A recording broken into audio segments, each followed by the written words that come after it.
চাঁদপুরের মতলব দক্ষিণ উপজেলার ৪ নং নারায়ণপুর ইউনিয়ন বিএনপির সভাপতি আনোয়ার ভূঁইয়া ওরফে কফি ফেরাউনকে সম্প্রতি দল থেকে বহিষ্কার করা হয়েছে।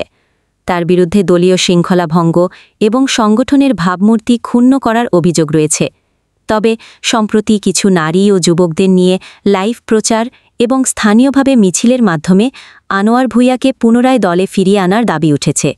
এ ঘটনায় এলাকায় তীব্র প্রতিক্রিয়া সৃষ্টি হয়েছে। স্থানীয়দের অভিযোগ, আনোয়ার ভূঁইয়া দীর্ঘদিন ধরে বিএনপির নাম ব্যবহার করে বিবৃতি সংসদ কেন্দ্রীয় কমিটির প্রচার সম্পাদক ও ক্রাইম রিপোর্টার মোহাম্মদ তফসিল হাসান বলেন, শহীদ প্রেসিডেন্ট জিয়াউর রহমান, বেগম খালেদা জিয়া ও তারেক রহমানের নেতৃত্বে দীর্ঘদিন ধরে ছাত্র আন্দোলনের মাধ্যমে ফ্যাসিবাদী সরকারকে বিদায় করার জন্য বিএনপি সংগ্রাম চালিয়ে যাচ্ছে। অথচ কিছু চাঁদাবাজ ও সন্ত্রাসী কর্মকাণ্ডে জড়িত নেতার কারণে মানুষের আস্থা ও বিশ্বাস নষ্ট হচ্ছে দলের প্রতি।